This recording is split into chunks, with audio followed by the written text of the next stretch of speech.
집을 짓고 새로 입주하게 되어지면 이제 모든 가재 도구들을 가구든 전자제품이든 새로 준비하는 경우가 많이 있습니다. 요즘 좋은 전자제품들이 얼마나 많이 나와 있는지 모릅니다. 그런데 아무리 좋은 전자제품을 구입해도 전기를 꽂아서 스위치를 올리지 않으면 사용할 수가 없습니다. 최신식 냉장고를 준비해서 새로 들여놓아도요, 전기를 올리지 않으면 그 냉장고에 들어있는 음식은 시간이 지나면 다 썩고 부패합니다. 전기라는 에너지가 들어와야 그 가전제품은 정상적인 작동을 하기 시작합니다. 새로 만들었으니 얼마나 좋은 기능들이 많겠습니까? 그 좋은 기능들은 전기라는 에너지가 들어와야 다 정상적으로 사용을 할 수가 있습니다. 자, 마찬가지로 제가 서두에 이 말씀을 드리는 것은, 우리가 예수 그리스도를 영접했다라고 하는 것은 존재가 바뀐 겁니다. 예수님의 생명이 우리 안에 들어온 겁니다. 존재가 바뀌고 예수님의 생명이 우리 안에 들어와서 그 살아가는 삶을 이제 정상적인, 전에는 어둠이었다가 이제는 빛이 된 정상적인 삶을 살아가게 되어지는 것인데, 그 정상적인 삶의 온전함이 삶에서 나타나는 성숙한 인격의 삶이 이루어지기 위해서 필요한 것이 무엇인가 하면 바로 말씀과 기도입니다. 말씀과 기도는 전자제품을 정상적인 기능을 하게 만들어주는 그 작동하는 에너지와 같이, 말씀과 기도는 바로 영적인 정상적인 기능을 우리의 삶 가운데 행하게 하는 능력을 가져다 줍니다. 기도의 삶이 없으면 그리스도인의 정상적인 삶은 삶에서 이루어질 수가 없습니다. 마치 전기 코드에 전기를 올리지 않은 가전제품과 똑같습니다. 오늘 성경 말씀에 보면 18절 맨 마지막에 보면, 이것이 너희를 그리스도 예수 안에서 너희를 향하신 하나님의 뜻이니라. 여기 하나님의 뜻이 나옵니다. 그리스도인의 정상적인 삶이라고 하는 것은 하나님의 뜻대로 사는 삶입니다. 어떻게 하나님의 뜻대로 살 수가 있겠습니까? 우리의 죄된 자아는, 옛사람 자아는요, 자꾸 옛날처럼 살고 싶어하는 아주 못된 속성이 있습니다. 하나님의 뜻이 아니라 내 마음대로 살고 싶어하는 육신의 욕망들이 우리의 삶에서 계속해서 일어납니다.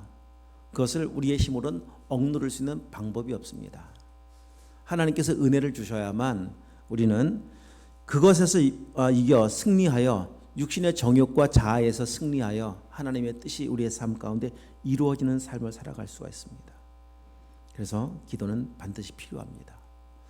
기도에 대해서, 성경에 대해서 이론적으로 아는 것이 중요한 것이 아니라 실제로 기도하는 것이 중요하고, 또 승리하는 삶을 살기 위해서는 우리 지난주 살펴보았던 것 같이 아론과 훌과 같이 반드시 기도의 자리로 올라가서 기도의 팔을 높이 들어야 합니다.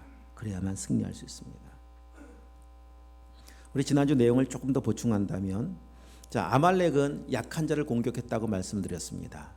마귀가 공격하는 우리의 삶은 바로 우리 약한 부분입니다. 약점을 공격합니다. 그 약한 부분이 넘어지면요, 다 넘어져요.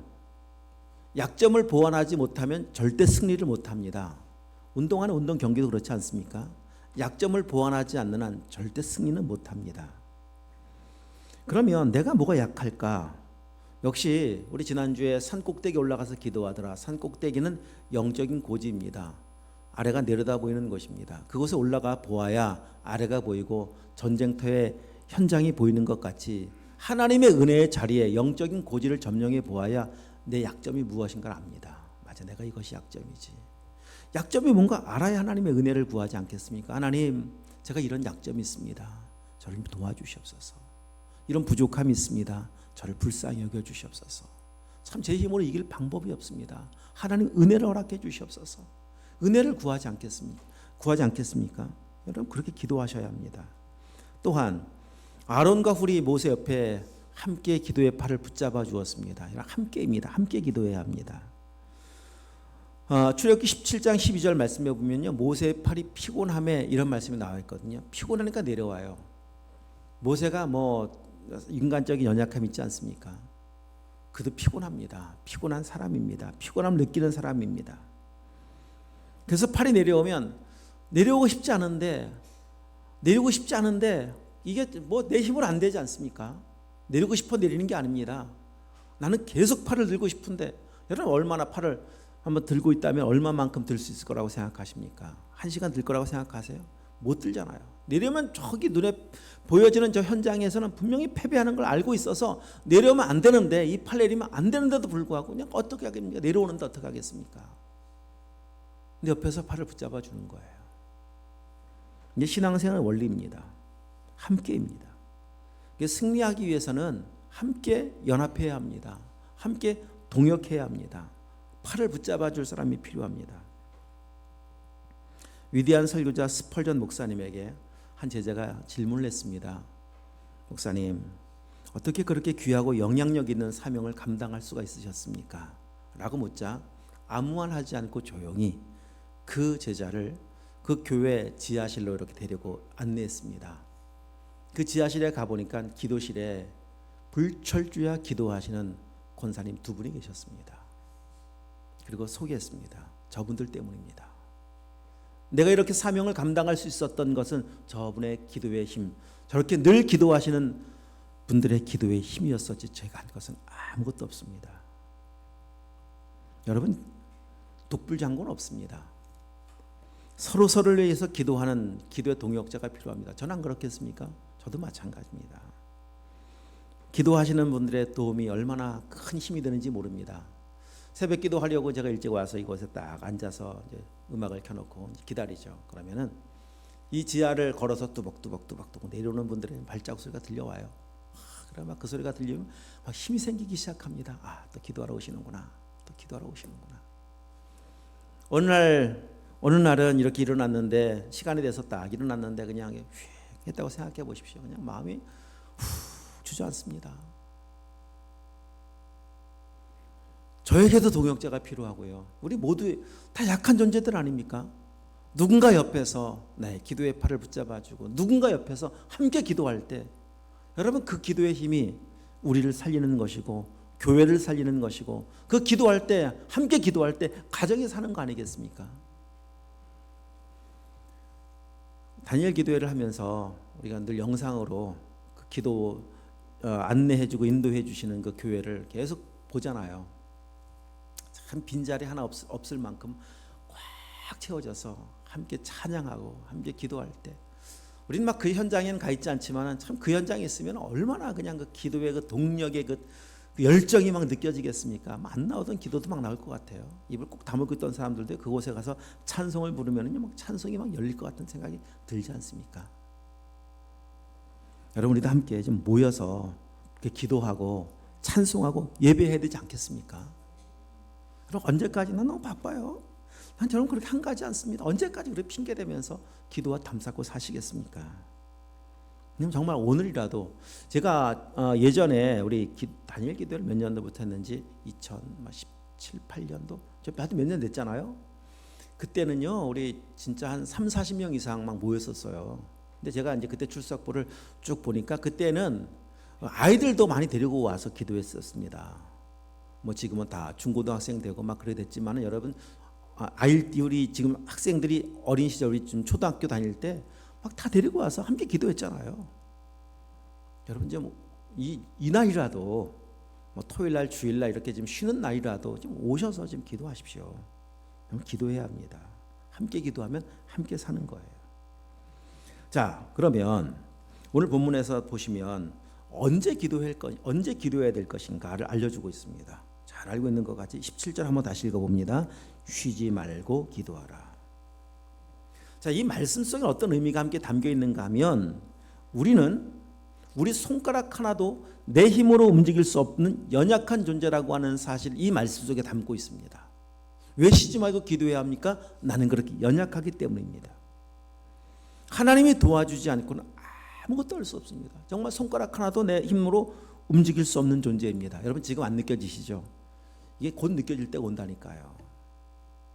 지금 건강하게 하루하루 사시는 분들이야 뭐 이게 말이 그런 거지, 뭐 내가 다 내 힘으로 할 수 있는데, 아닙니다. 이 피부로 확 다가올 때가 머지않아 오지 않겠습니까? 반드시 옵니다. 이렇게 믿고 나는 아무것도 할 수 없습니다 라고 인정하며 하나님의 은혜와 도우심을 구하며 살아가는 사람을 성경은 뭐라고 말씀하시는가 하면 겸손한 사람이라고 말씀하십니다. 그러니까 누가 기도합니까? 겸손한 사람이 기도하는 거예요. 하나님의 은혜를 구하지 않고 하나님의 은혜가 없이 살 수가 없는데 어떻게 기도를 하지 않을 수가 있겠습니까? 그러니까 교만함은 무엇인가? 반대입니다. 난 내 힘으로 할 수 있습니다. 내가 맘만 먹으면 다 할 수 있습니다. 내가 살아가는데 별 문제가 없습니다. 내 힘으로 살아가는데 문제가 생겨도 내가 해결할 수가 있죠. 굳이 하나님 도와주지 않으셔도 됩니다. 다 할 수 있습니다. 이런 사람을 교만한 사람이라고 말을 합니다. 자신의 모습을 한번 돌아보십시오. 난 지금 겸손한 자로 살고 있는지 아니면 교만한 자로 살고 있는지. 우리 일상을 살아가면서 얼마나 하나님을 의지하며 사십니까? 일상을 사시면서 여러분 아침에 일어나시면 눈 뜨자마자 주여 오늘 하루의 삶을 주께 맡깁니다. 나의 행사를 주께 맡깁니다. 여러분 일어나자마자 정말 하나님 앞에 먼저 탁 엎드려서 기도를 하루 시작하시나요? 운전을 하려고 시동을 켜면서 주님 핸드때를 붙잡아 주시옵소서 기도하시면서 차에 올라타시고 운행을 시작하십니까? 물건을 사려고 할 때는 얼마나 기도하시나요? 정말 꼭 필요한 것만 구입하시면서 물건을 구입하시나요? 또 음식을 먹을 때는 얼마나 주님을 의지하십니까? 아마 기도는 대부분 식사 기도는 할 텐데 그냥 습관적으로 눈만 감았다 뜨진 않습니까? 메뉴를 정할 때는 예전에 한번 소개했었잖아요. 어떤 분이 식당에 가서 메뉴를 정하는데 하나님 짬뽕을 먹을까요? 짜장면을 먹을까요? 여러분 그런 마음으로 여러분 하나님을 의지하고 계시나요? 음식을 먹으면서 음식을 주신 주님께 감사하면서 음식을 먹을 수 있는 건강 주심을 감사하면서 여러분 감사의 기도로 하나님의 은혜를 구하며 기도하며 음식 앞에 서 있습니까?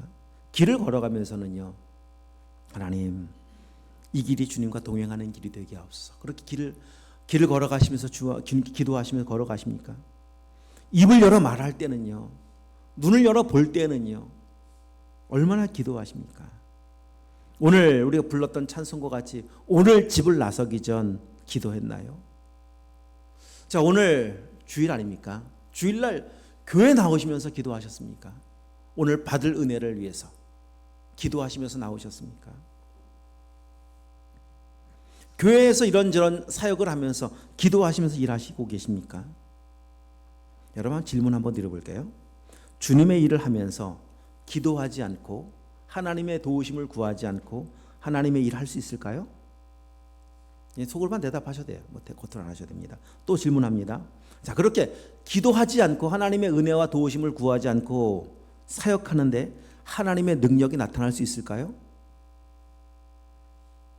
아마 없다고 생각할지 아마 대답을 했을 겁니다. 속으로. 그렇죠? 하나님의 일을 하는데 기도하지 않았어요. 전혀 기도하지 않았어요. 하나님의 도우심을 구하지 않았어요. 그리고 사역을 했는데 능력이 나타날 리가 없다고 생각하지만 성경에 보니까 나타나더라고요. 성경에 보니까 마태복음 7장에 나오는 이야기들입니다. 주의 이름으로 귀신을 쫓아냈었고요. 병든 자도 고쳤었고요. 능력을 행하지 않았습니까? 근데 주님 말씀하셨어요. 나는 모르겠는데. 나는 도무지 모르겠는데. 내가 도와준 적이 없는데. 자, 주님의 도우심이 임하지 않았는데도 불구하고 그런 능력이 나타납니다. 나타났습니다. 자, 이게 진짜 문제입니다. 기도하지 않았는데 능력이 나타나는 게 문제예요. 그럼 그 능력은 누가 준 능력일까요? 마귀가 준 능력이거든요. 마귀도 그런 정도의 능력은 줘요. 하나님의 도우심과 은혜를 구하지 않고 살고 있는데 모든 것이 만사형통인 것이 문제입니다. 그 사람 하나님의 도우심을 구할 리가 별로 없습니다. 차라리 능력을 구하지 않았을 때는 하나님께 기도하지 않았을 때는 이 사역이 망해야 되거든요. 그게 훨씬 낫습니다. 사도행전 19장에 나오는 스게와의 그 제사장의 7 아들들과 같이 망하는 게 훨씬 낫습니다. 주님 없어도 순풍에 돛단 듯이 그냥 일사천리로 모든 일이 잘 풀려가더라. 자, 그런 그 마태복음 7장에 나오는 그 사람들의 마지막 결론을 보십시오. 난 너희를 도무지 모르겠다. 너희는 불법을 행하는 자들이었다. 내게서 떠나가라. 너희들에게 임할 것은 평생 슬피 울며 일을 가는 것밖에 없다. 여러분, 그런 영원한 멸망이 그들 가운데 주어지잖아요. 근데 몰랐습니다. 왜? 능력이 나타났기 때문에. 주님의 은혜를 구하지 않아도 사는데 별 문제가 없었기 때문에. 짧은 인생 살면서 잘 나가는 거 너무 부러워하지 마십시오. 다 끝이 옵니다. 우리 인생 풀의 꽃과 같습니다. 생명만 영원해요. 영원한 생명, 예수님과 함께 말씀으로 함께 살아가는 그 삶, 영원한 생명의 삶, 영원한 천국의 삶 누리며 살아가는 그 진정한 복 아니겠습니까? 자, 다시 한번 여러분 기억하십시오. 이 17절 말씀, 쉬지 말고 기도하라는 말씀 속에 담겨있는 의미는 내 힘으로는 아무것도 할 수 없다. 우리 스스로 할 수 있는 것은 아무것도 없다. 정말 지금까지 지내온 것이 하나님의 크신 은혜밖에 없음을 고백하며 하나님 앞에 매일매일 기도하는 삶 살라는 주님의 메시지입니다. 하나님의 임재 연습이라는 글을 쓴 로렌스 형제가 있습니다. 그가 죄를 짓고 연약함에 빠져서 실망하고 있을 때 자신의 존재를 발견했습니다. 맞습니다. 하나님, 저는 이렇게 연약한 존재입니다. 그럼에도 불구하고 하나님을 의지 않고 살았었습니다. 주여 저를 불쌍히 여겨 주시옵소서. 그러면서 하나님을 의지하고 하나님을 신뢰하고 더 하나님을 의지하는 믿음의 삶을 살아가는데 그의 고백입니다. 24시간 하나님을 의지하지 않고는 살 수가 없더랍니다. 그러면서 어느 정도까지 하나님을 의지했느냐? 자, 계란 후라이를 합니다. 계란 후라이를 하면서 계란 후라이를 뒤집을 때도 주님 도와주지 않고 이것조차도 할 수 없습니다. 그러면서까지 기도하더랍니다. 인생 살다가 큰 문제를 만납니다. 그때 기도하는 것은 누구나 할 수 있어요. 큰 문제를 만났어요. 예기치 못할 문제를 만났어요. 할 수 있죠. 기도할 수 있습니다. 없던 믿음도 생겨서 주님의 은혜를 막 구할 수 있습니다. 그런데 여러분, 진짜 믿음은, 진짜 큰 믿음은 계란 후라이를 뒤집으면서 주여 도와주시옵소서. 이 큰 믿음 아니겠습니까? 이런 믿음 아니겠습니까? 큰 믿음이라고 하는 것은요, 눈에 보여지는 어떤 기적, 대단한 기적을 일으키고 표적을 나타내는 것이 큰 믿음이 아닙니다. 범사에 쉬지 말고 기도하면서 하나님의 은혜와 도우심을 구하시며 눈을 떠 주여 감사합니다. 지난밤 잘 자게 하셔서 감사합니다. 은혜입니다. 주님, 오늘 하루 시작합니다. 주님, 오늘 하루도 주와 동행하게 하옵소서. 하루를 시작하면서 집을 나서면서 운전대 핸들을 잡으면서 일터에 가서 책상에 앉으면서 길을 걸어가면서 하나님 도와주시옵소서. 도와주시옵소서. 큰 믿음 아니겠습니까?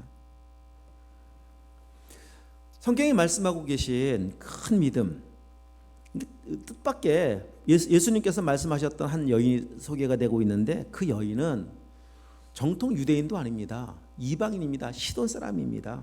그래서 성경 말씀 보면 수로보니게 여인, 헬라인, 가나안 여인, 시돈 옆에 시돈 지역에 살고 있던 여인이었었는데 이 시돈이라고 하는 곳은 정통적으로 바알을 섬기는 곳이거든요. 아합의 부인 이세벨의 친정 고향이 시돈입니다. 그의 아버지가 엣바알이라고 바알 선지자 제사장이었고 그 시돈의 왕이었었거든요.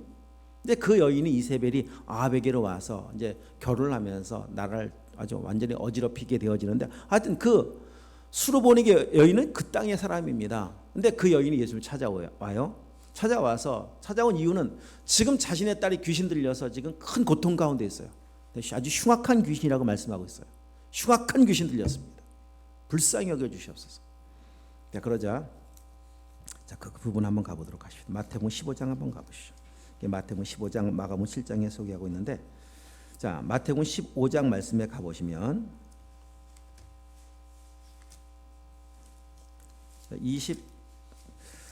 24절을 제가 읽습니다. 24절. 예수께서 대답하여 이르시되 나는 이스라엘의 집 잃어버린 양 외에는 다른 데로 보내심을 받지 아니하였노라 하시니 25절 읽어보세요. 자, 제가 26절 또 있습니다. 대답하여 이르시되 자녀의 떡을 취하여 개들에게 던짐이 마땅치 아니하니라. 이렇게 예수님께서 거의 개 취급을 하십니다. 뜻밖의 예수님의 대답 아니겠습니까? 자, 27절 읽어보겠습니다. 여자가 이르되 주여 올소이다마는 개들도 제 주인의 상에서 떨어지는 부스러기를 먹나이다 하니 28절 예수께서 대답하여 이르시되 여자여 내 믿음이 크도다 내 소원대로 되리라 하시니 그때로부터 그의 딸이 나으니라. 자, 이 여인의 대답을 보십시오. 개들도 제 주인의 상에서 떨어지는 부스러기를 먹습니다. 이 여인의 대답은 주여 저에게는요 주인의 상에서 떨어지는 부스러기 정도면 돼요. 다른 것은 과분하죠. 다른 거 필요 없어요. 그냥 부스러기 그건 충분합니다. 이 여인의 대답이 고백이었었습니다. 이 고백을 다시 바꾸면 이런 겁니다. 저는 그 부스러기 은혜라도 없으면 살 수가 없는 존재입니다. 아무것도 할 수 없는 존재입니다. 아직 주님을 의지하는 그 믿음이 99%가 아니에요. 100%예요. 100%. 주님을 의지하고 신뢰하는 그 여인의 고백 앞에 예수님께서 말씀하시는 겁니다. 참 믿음이 크구나. 여러분, 큰 믿음은 주님을 의지하는 태도에서 결정이 되어집니다. 여러분, 이런 정도의 믿음을 갖고 주님 앞에 나가면 마귀는 이길 방법이 없어요. 어떻게 이런 사람을 이길 수가 있겠습니까? 이렇게 주님을 의지하는데요. 부스러기라도 그것도 감지덕지하고 있는데 무슨 방법으로 마귀가 이런 사람을 이깁니까? 그건 큰 믿음이죠.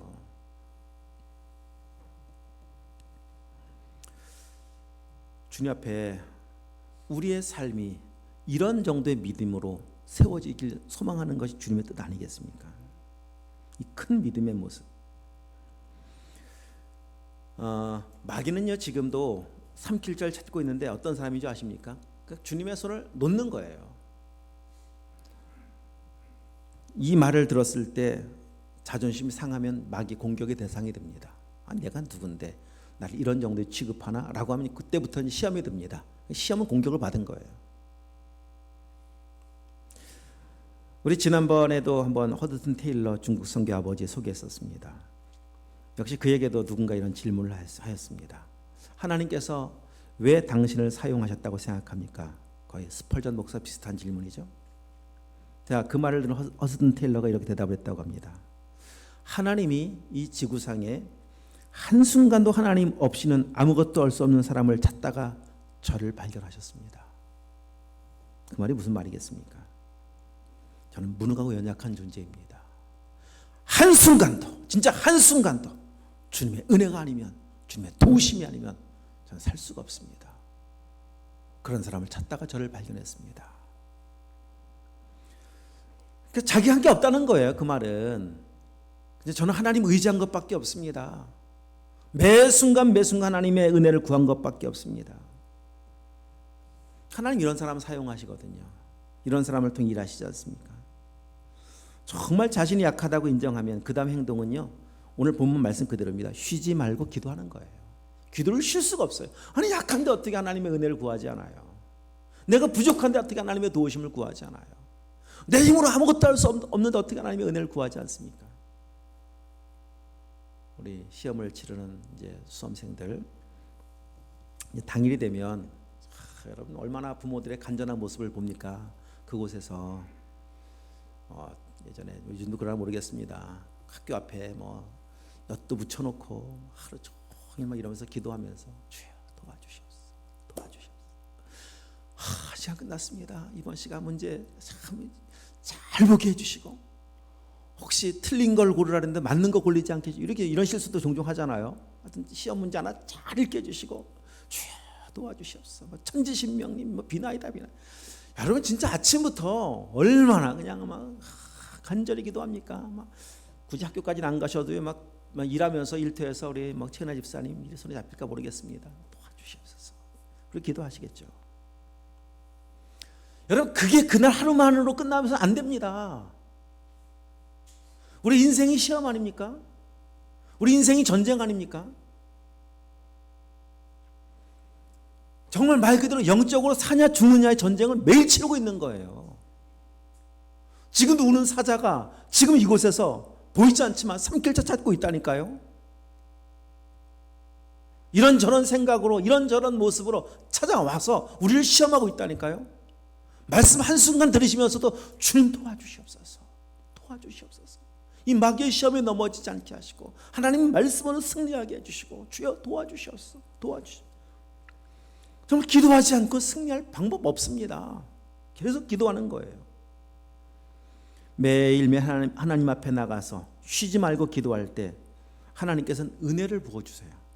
여러분 그 은혜가 무슨 은혜인지 아십니까?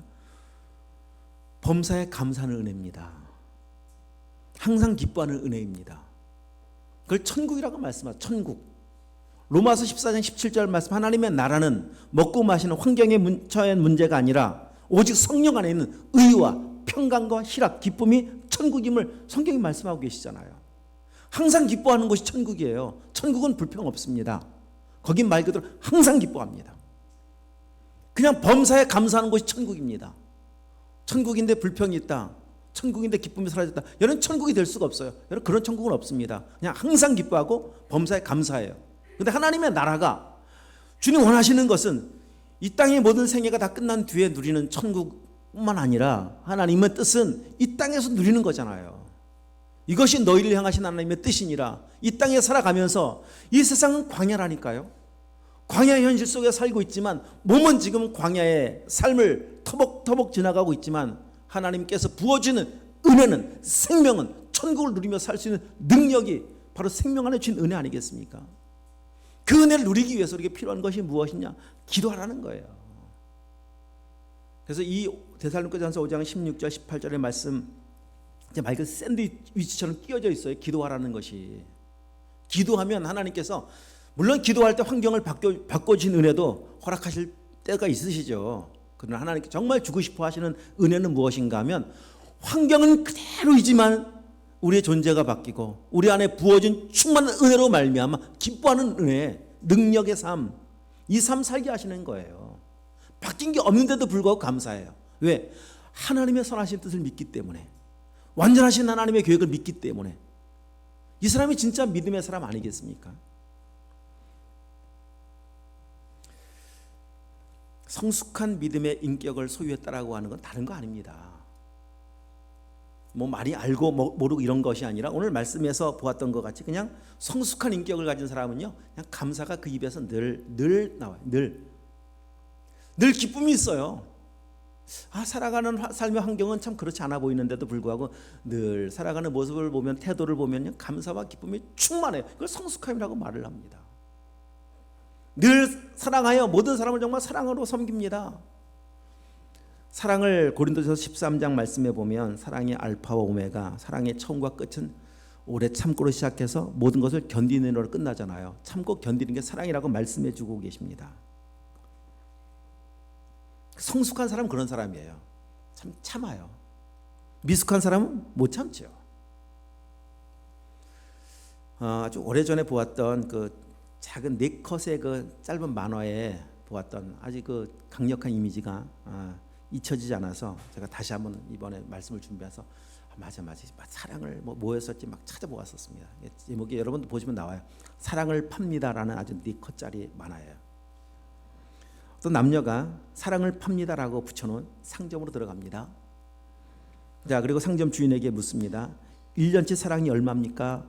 라고 질문을 하니까 1년치 사랑은 열정입니다. 대답을 해줘요. 3년치는 얼마입니까? 이해입니다. 10년짜리는 얼마입니까? 믿음입니다. 그러면 평생 사랑은 얼마입니까? 뭘까요, 여러분? 평생 사랑은 희생입니다. 그러면서 주인이 질문을 합니다. 자, 어떤 걸로 드릴까요? 우리 끝나야지 만화는 4컷짜리 만화예요. 여러분 어떤 걸 드릴까요? 여러분 어떤 사랑이 필요합니까?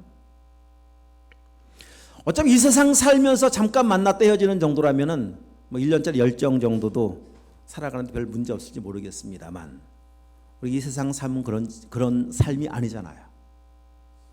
자, 여러분 또 속으로 대답을 해보십시오. 이제 가정을 이루려면 얼마짜리 사랑이 필요할까요? 가정의 열정만으로 되나요? 여러분 자녀를 낳고 기르려면 얼마짜리가 필요할까요? 이해 정도면 될까요? 믿음 정도면 될까요? 참 그 의미가 굉장히 커요. 자, 희생이라고 하는 단어를 보면은 제가 찾아보았어요. 희생이라고 하는 그 희자는 우리가 자기 자기 할 때는 그 위에 양이 있고 아자가 이렇게 있잖아요. 그래서 그 자기 의라고 하는 단어는 예수님께서 어린 양이 되셔서 십자가에 죽으심으로, 나를 대신해 죽으심으로 나에게 나의 의가 되어 주셨다. 나의 거룩이 되어 주셨다. 이게 참 한자풀이로 그렇게 이야기하고 있습니다. 근데 희생이라고 하는 말은 그 오를 의자 앞에 소우가 하나 더 붙어 있어요. 소도 있고 양도 있는 거예요. 나를 의롭다 하시기 위해서, 나를 하나님의 자녀 삼기 위해서 예수님께서 보여주신 희생 제물, 양이 되시고 소가 되시고 죽으심, 그게 희생이더라고요. 희생. 완전한 희생 제물 되심으로 우리의 존재가 변화되고 새로워진 거 아니겠습니까? 희생은 죽는 거예요. 결국은 평생 사랑하며 평생 섬기며 살기 위해서 필요한 것은 무엇인가 하면 십자가라고 하는 것이 필요하지 않겠습니까? 여러분, 죽음 없이는 평생 섬기고 사랑할 방법이 없습니다. 예수님께서 보여주신 희생 때문에 우리가 하나님의 자녀가 되었고, 우리가 오늘 이곳에서 예배할 수 있는 은혜를 입게 된 것입니다. 근데 주님 뭐라고 말씀하시는가 하면, 내가 너희를 이렇게 희생하여 사랑한 것 같이 너희도 어떻게 하라고요? 서로 사랑해라. 어떤 사랑으로 사랑하라고 말씀하시는 걸까요? 똑같은 사랑이죠. 똑같은 사랑으로, 내가 너에게 보여준 사랑으로 사랑하며 살아라. 여러분, 그것이 천국입니다. 그것이 하나님의 나라입니다. 근데 우리는 이런 말씀을 이론으로 머리는 알아도요, 우리는 사실 그렇게 사랑할 능력은 전혀 없어요. 우리에게 있는 것은 그냥 우리의 육신적인 열정 정도의 사랑 정도는 할 수 있을지 몰라도요, 어떻게 희생을 합니까? 어떻게 그것도 원수를 위해서 대신 죽는 희생을 할 수가 있겠습니까? 할 수가 없습니다. 할 수가 없습니다. 근데 문제는 못하면, 사랑하지 않으면, 내 속에서 사랑이 사라져버리면 문제가 뭡니까? 하나님의 뜻대로 이루어지지 않고 내 속에 천국이 이루어지지 않는다라고 하는 거예요. 하나님의 은혜가 메말라져서 기쁨이 사라지고 감사가 사라져버리는, 정말 하나님의 원하시는 뜻대로의 삶이 내 삶 가운데 이루어지지 않는다라고 하는 겁니다. 그런데 그렇게 살 수밖에 없는 우리들에게 주님은 살 수 있는 능력을 주시고 가르쳐주고 계시는 것이 무엇인가? 기도라고 말씀해 주고 계십니다. 기도해라. 그러면 살 수 있다.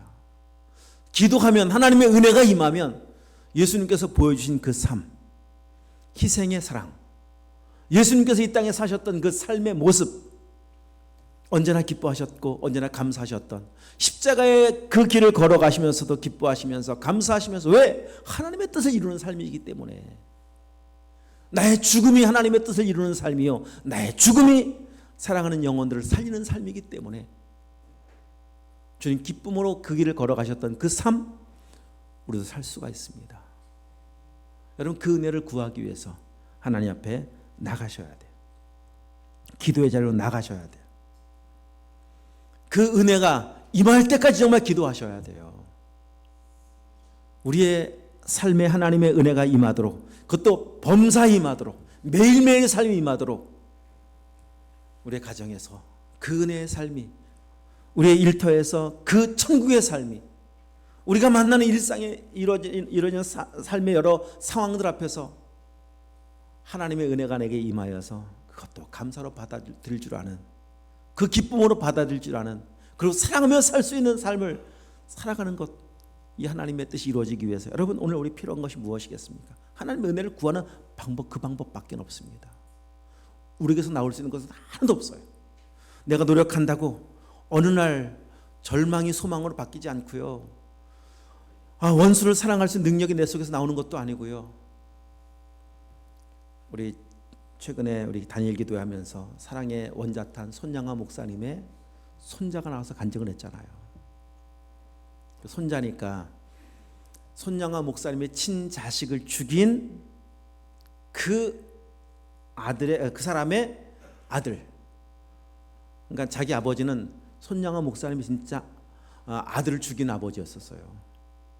근데 손양아 목사님이 죽인 사람을 자기 아들로 받아줍니다. 이제 그 아들이 나와서 간증을 했어요. 여러분, 어떻게 그런 일이 가능하겠습니까? 어떻게 그 사랑의 삶이 가능하겠습니까? 우리가 좀 노력하면 되는 건가 이게? 조금 마음 먹고 조금 한번 해보자. 해보면 되지 뭐. 이러면 되는 건가요? 그분의 삶이 얼마나 하나님을 의지했던 삶인지 알 수가 있는 거 아니겠습니까? 내 자신이 총 맞아 죽었습니다. 저 북한 괴뢰군에 의해서 죽었다니까요. 지금 피를 철철 흘리면서.